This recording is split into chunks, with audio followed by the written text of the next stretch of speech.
Time হয়েছে দুপুর 2:30 আর আজকের জার্নি আমরা শুরু করছি এখান থেকে। আজকের ব্লগ শুরু করছি আমি শীতের মোড়ের পেট্রোল পাম্প থেকে। আমার সঙ্গে আছে নাইফ যাচ্ছে ওর মেটেরিয়াল নিয়ে, আমি যাচ্ছি আমার ভিস্টম নিয়ে। হিমালয়ানের এখনো অবধি সব কাজ কমপ্লিট হয়ে ওঠেনি, যাচ্ছে না হিমালয়ানকে এখনো অবধি রেস্টে রেখেছি। তো এখান থেকে বেরোই, দেন কথা হচ্ছে আপনাদের সঙ্গে আবার গিয়ে মোটর ব্লগিং সেট আপে দেখা হচ্ছে আপনাদের সঙ্গে খানিকক্ষণের মধ্যেই।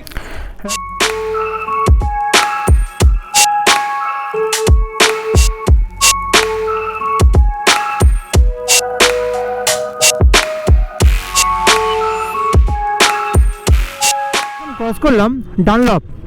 অন্যান্যবার যখন শিলিগুড়ি যাই তখন যাই বাঁদিকে দক্ষিণেশ্বর ধরে, কিন্তু এবারে যেহেতু কল্যাণী এক্সপ্রেসের নতুন রাস্তা ওপেন হয়ে গেছে তাই এবারে সেই রাস্তা দিয়েই যাবো। জাগুলিয়া মোড় থেকে ডান দিক নেবো, নিয়ে আমরা রানাঘাট ধরে আমরা এগিয়ে যাবো শিলিগুড়ির দিকে। এই যে রোডটা এখন আমরা আছি এই রোডটার নাম হচ্ছে নীলগঞ্জ রোড। ডানলপ থেকে বেলগড়িয়া যাওয়ার পথে ঠিক বেলগড়িয়ার আগেতে যে রাস্তাটা ডান দিক কাটছে, মানে জেনিদের পেছন দিকের যে রাস্তা সেটা হচ্ছে নীলগঞ্জ রোড। এই রাস্তাটা তুলনামূলক ফাঁকা থাকলেও রাস্তাটা এতটাই সরু, যার জন্য সেরকম করে ফ্রিলি চালানো যায় না, কিন্তু তাও ভালো, কারণ বিটি রোডে যে ট্রাফিক ছিল সেই ট্রাফিকের থেকে তো মুক্তি পাওয়া গেছে। আর যাই হোক, এবারে ট্রিপেতে আমি আছি আপনাদের বন্ধু, তার সঙ্গে আমার সঙ্গে আছে নাইফকে যদি আপনারা আমার পুরনো ভিডিওতে দেখেছেন ঘাটশিলার ভিডিওতে, আর যারা যারা এখন ঘাটশিলার ভিডিওটা দেখে উঠতে পারেননি তারা গিয়ে ঘাটশিলার ভিডিওটা দেখে নিন। আমি ওপরে আই বাটনের লিঙ্ক দিয়ে দিচ্ছি। তো এসে গেছি আমরা কল্যাণী হাইওয়েতে। এই যে রাস্তাটা সোজা ডান দিকে যাচ্ছে, এটা যাচ্ছে বিরাটির দিকে, আর আমরা যাবো বাঁ দিকে। এইটুকুনি জায়গা এখন অবধি রাস্তা কমপ্লিট হয়নি। এই রোডটা যখন কমপ্লিট হবে, এই যে ওপরের যে রোডটা, এটা গিয়ে মিশছে আমাদের বেলঘড়ি এক্সপ্রেসের সঙ্গে। আর যখন এই রোডটা টোটালি কমপ্লিট হয়ে যাবে তখন তো এই রোডটা জাস্ট চুমু হয়ে যাবে, বস চুমু। রাইট নাও আমরা এখন আছি সোদপুর মোড়ে। এই ডান দিকে যে রাস্তাটা, এই রাস্তা চলে যাচ্ছে মধ্যমগ্রামের দিকে, এখান থেকে 5 কিলোমিটার। আর এই যে বাঁ দিকের রাস্তা এটা যাচ্ছে সোদপুরের দিকে, আর আমরা যাব কল্যাণীর দিকে। এখান থেকে কল্যাণী পড়বে 36 কিলোমিটারের মতন। আর এটাই হচ্ছে এখান থেকে কল্যাণী হাইওয়ের কিন্তু রাস্তা পুরোপুরি ভালো, পুরো মাখন রোড। বাঁদিকে হচ্ছে আমার খেপলির বিল। আগে এই জায়গাটা আসতাম আমরা বন্ধু বান্ধবরা সানসেট দেখবার জন্য। যদিও যারা আপনারা আমার ভিডিও দেখেন তারা সবাই জানেন যে আমি যে কোনো ডেস্টিনেশনের জন্য রাত্রিবেলাতেই বেরোই, আর নর্মালি যারা কলকাতা থেকে শিলিগুড়ির দিকে যাচ্ছে তারা সব রাত্রির দিকে তারা সবাই বেরোয়। কিন্তু আমি স্পেশালি আজকে এই টাইমটা চুজ করলাম কারণ এই রোডটা আপনাদেরকে দেখাবো বলে যে এই রোডটার কন্ডিশন কেমন। এসেছি আজকের দিনে প্রথম টোল প্লাজাতে, আর যদি আমি একান্ত ভুল না হই এটা হচ্ছে ইটাহারার মোড়ের টোল প্লাজা। যদিও এই টোল প্লাজা এখনও অবধি চালু হয়নি, ভবিষ্যতে খুব তাড়াতাড়ি চালু হয়ে যাবে কারণ কাজ এগোচ্ছে যেমন দেখতে পাওয়া যাচ্ছে। আর আমাদের গুগল দেখাচ্ছে আমাদের এখান থেকে ইসলামপুর পৌঁছতে সময় লাগবে আনুমানিক 10 ঘন্টা।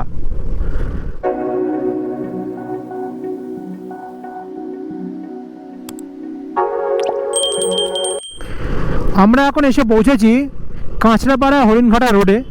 অ্যাকচুয়ালি কাঁচরাপাড়া মোড় থেকে আমরা ডান দিক নিলাম কাঁচরাপাড়া হরিণঘাটা রোড, আর যেমন গুগল দেখাচ্ছে এই রোডে আমাদেরকে 9 কিলোমিটার যেতে হবে। এই যে জায়গাটা, এই জায়গাটার নাম শিমুলবাড়ি। আর এইখানেতে আমি আজকের দিনে ফার্স্ট শিলিগুড়ির সাইনবোর্ড দেখতে পেয়ে গেলাম। টাইম হয়েছে এখন 4:20, আর আমরা এখন আছি NH-12-এ। এখান থেকে কৃষ্ণনগর আর আনুমানিক 17 কিলোমিটার। দেখতে দেখতে আমরা বাড়ি থেকে চলে এসেছি অলরেডি 90 কিলোমিটার। যদিও আজকের দিনে এখনও ফার্স্ট ব্রেক আমাদের নেওয়া হয়নি, জলটা ক্যারি করতে ভুলে গেছি, এটা একটা খুব বড় problem. Mayapur ISKCON 38 kilometre, Baharampur 109 kilometre, Malda 223 kilometre.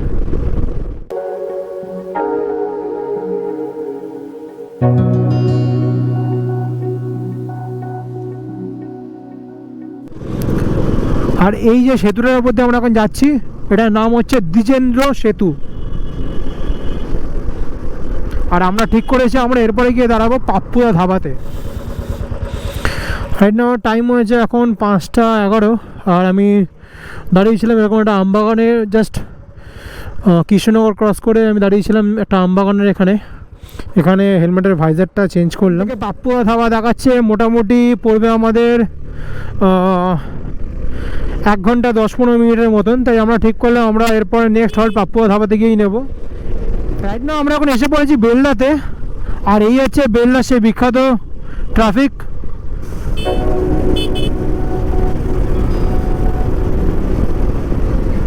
হচ্ছে এখন পাপ্পুয়া ধাবাতে, বাট এখানে যা ক্রাউড দেখছি আমার মনে হয় না এখানে দাঁড়ানোটা এখন ঠিক হবে। তাও দেখি কি করবো, একবার নাইফকে জিজ্ঞেস করি, দেন ডিসাইড করবো যেখানে দাঁড়াবো নাকি অন্য কোনো জায়গায় যাব। সো আমরা এসে গেছি আমরা পাপ্পুয়া ধাবাতে। টাইম এখন 6:53। দারুণ গাড়ি চালানো হয়েছে। এখানে দেখি কি পাওয়া যায়, কিছু খাওয়া দাওয়া করি, একটু রেস্ট করি, দেন আবার এখান থেকে বেরিয়ে যাবো সামনের দিকে। টাইম হয়েছে সন্ধ্যে 7টা আর আমরা এসে পড়েছি পাপ্পুয়া ধাবাতে। এই ট্রিপে যেমন বললাম আমি যে আমার সঙ্গে নাইফ আছে, আর এবারে এনফিল্ড পে তো ওখানে খুঁজে পাওয়া যাচ্ছে না, এনফিল্ড পে যদিও। এখানে আমরা এখন খাবারের কিছু অর্ডার দেবো, দেন আবার বেরোবো।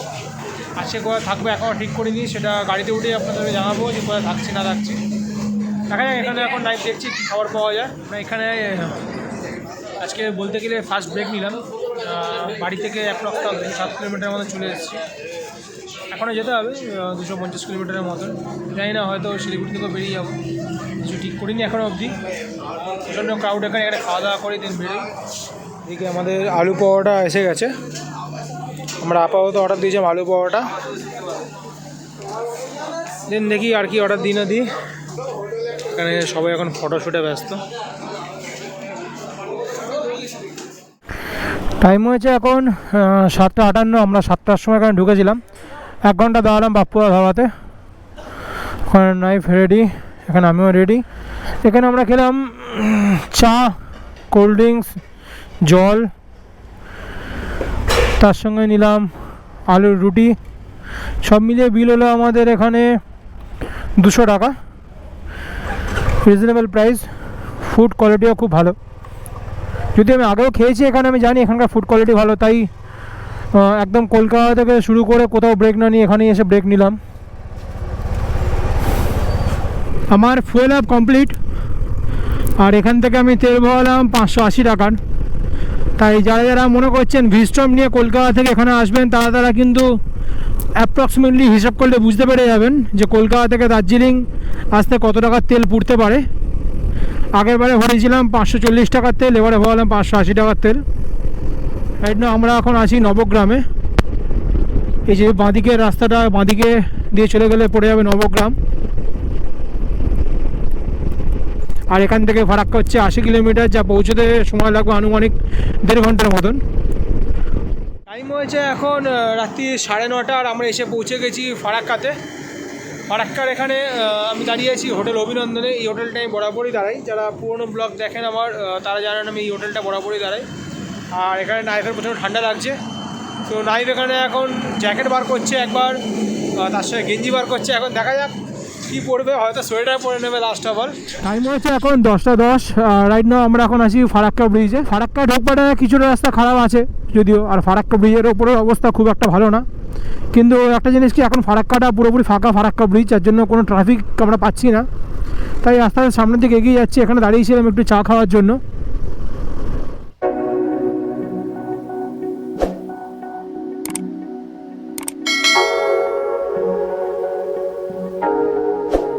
এখন 10:45 আর আমি এসে পৌঁছে গেছি মালদা বাইপাসে। এখান থেকে রায়গঞ্জের দূরত্ব 70 কিলোমিটার। আজকে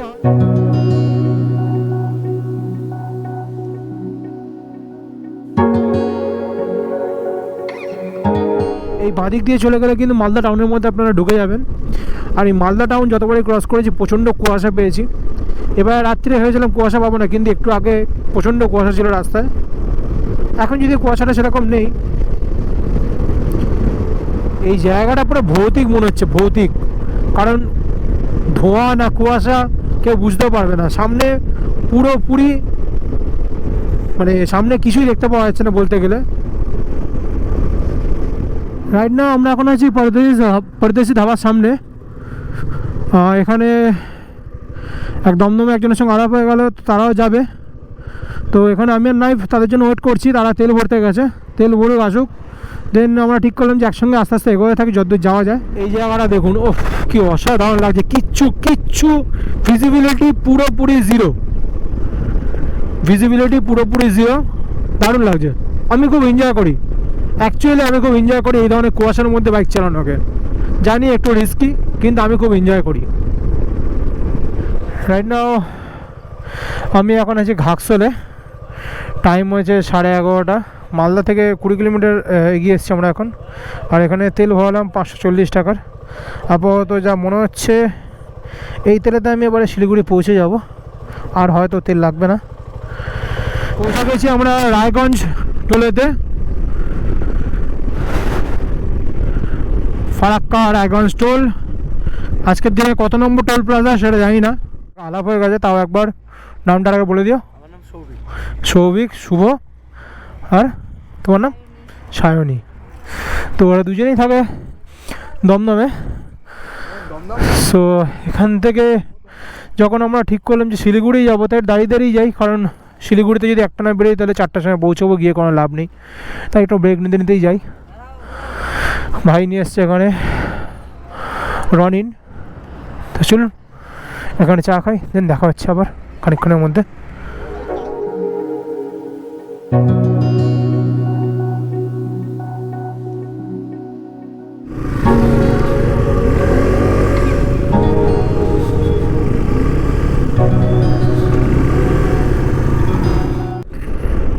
টাইম এখন 2:27 আর আমরা কিষানগঞ্জের মোড়ে চলে এসেছি। এখান থেকে বাঁদিক গেলে চলে যাবে বিহারের দিকে, আর আমরা যাব ডান দিকে, যে রাস্তা কিষানগঞ্জের দিকে ঢুকছে। এই যে রাস্তাটা, এই রাস্তাটা যাচ্ছে বিহারের দিকে। সোজা চলে গেলে চলে যাবেন আপনার পূর্ণিয়াতে। Good morning, good morning, good morning, good morning viewers, and welcome back once again to the YouTube channel SRC destination. সঙ্গে আছি আমি আপনাদের বন্ধু শুভ। আর রাইট নাও আমরা এখন আছি ইসলামপুরে। অ্যাকচুয়ালি এখানে দাঁড়িয়ে গেছিলাম একটা হোটেলে, কারণ এখানকার রোড কন্ডিশন তো খারাপ, সেটা সবাই আমরা জানি। বাট এতটাই কুয়াশা, এখনও দেখলে হয়তো বুঝতে পারছেন যে কুয়াশা এখনও কাটেনি। তাই একটা হোটেলে দাঁড়িয়ে গেছিলাম, সেখানে ঘন্টাখানেক বসলাম। বসে আবার বেরিয়ে পড়লাম আমরা আমাদের ডেস্টিনেশনের উদ্দেশ্যে। এখান থেকে আমরা যাব শিলিগুড়ি। শিলিগুড়ি হয়ে আমরা রোহিণী রোড ধরবো, ধরে আমরা যাব দার্জিলিংয়ের দিকে। এই জায়গার রোডটা প্রচণ্ড পরিমাণে খারাপ, তাই আগে এখান দিয়ে ক্রস করি, দেন আপনার সঙ্গে কথা হচ্ছে। আর আপনারা দেখে বুঝতেই পারছেন যে রাইট নাও কী কন্ডিশন এখানকার। পুলিশের চেকিং আছে, পুলিশও দাঁড়িয়ে আছে অনেক জায়গায়, কিন্তু তাও যা শুনলাম এই রোডটাতে প্রতিদিন নাকি চুরি ডাকাতি হচ্ছে খুব পরিমাণে।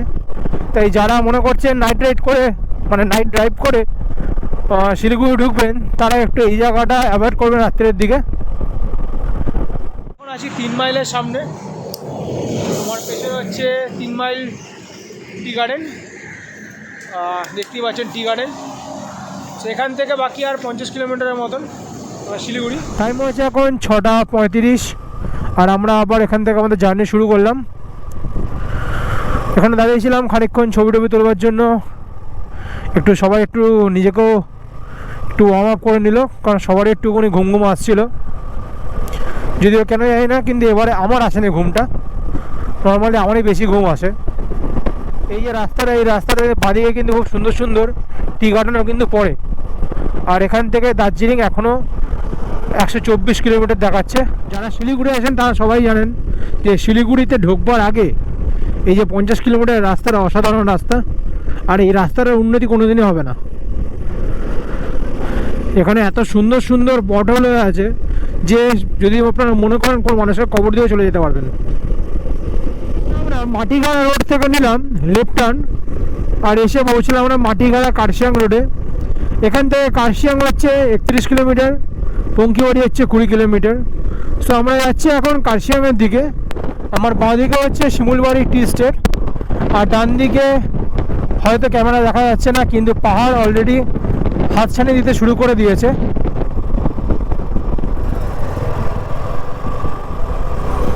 1 বছর পরে আবার সেই পাহাড়ে ফিরে আসা, সেই দার্জিলিংয়ে ফিরে আসা। যদি এবারে দার্জিলিংয়ে এসে থাকছি অন্য জায়গায়, আমরা থাকছি শিলংয়ে। তাই এখান থেকে আমরা যাবো কার্শিয়াং, থেকে কার্শিয়াং হয়ে আমরা যাবো শিলংয়ের দিকে। চলুন, তাই আপনারাও চলুন আমাদের সঙ্গে শিলং ঘুরে আসবেন একবার। আর নিশ্চয়ই জানাবেন কমেন্টস করে যে কেমন লাগলো না লাগলো এই ভিডিও। যারা এখনও অবধি দেখে নিয়েছেন ভিডিও তারা তো লাইক কমেন্ট নিশ্চয়ই করবেন, তার সঙ্গে চ্যানেলটা সাবস্ক্রাইব করবেন, বেল আইকনটা প্রেস করে দেবেন যাতে নতুন নতুন ভিডিও আপনাদের কাছে তাড়াতাড়ি চলে আসে। আমরা এসে গেছি এখন রোহিণী চেকপোস্টে। এ হচ্ছে রোহিণী চেক পয়েন্ট। জানি না এখন এখানে বাইকের জন্য টোল লাগে কিনা, যদি টোল লাগে দেন টোল তো দিতেই হবে দুটো।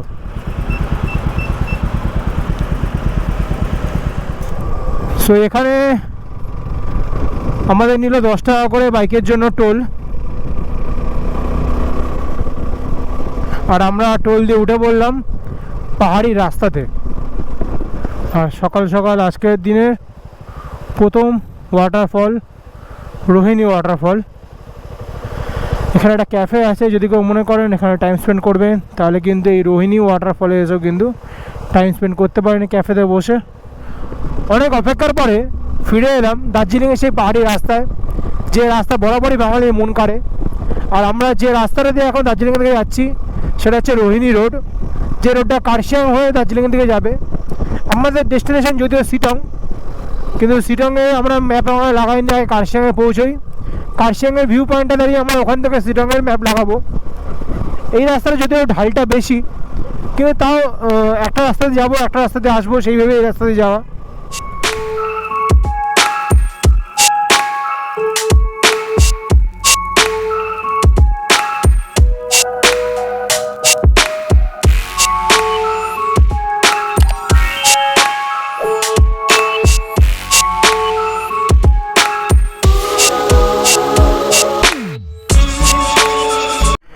রাইট নাও আমি এসে পড়েছি কার্শিয়াং ভিউ পয়েন্টে। এই হচ্ছে কার্শিয়াং ভিউ পয়েন্ট। আগেও আপনারা দেখেছেন আমার ব্লগ। এই জায়গাটার সঙ্গে ভালোবাসাটা একটু অন্যরকম। এই হচ্ছে কার্শিয়াং ভিউ পয়েন্ট। পুরোটা এখন অবধি মেঘাচ্ছন্ন, কুয়াশাতে মেঘাচ্ছন্ন। আর ওই যে নিচের রাস্তাটা, ওই রাস্তাটাতে আমরা এসেছি। এখানে একটু দাঁড়াই, টাইম স্পেন্ড করি, দেন আপনাদের সঙ্গে দেখা হচ্ছে আবার 2 মিনিটের মধ্যে বাইকিং মোডে।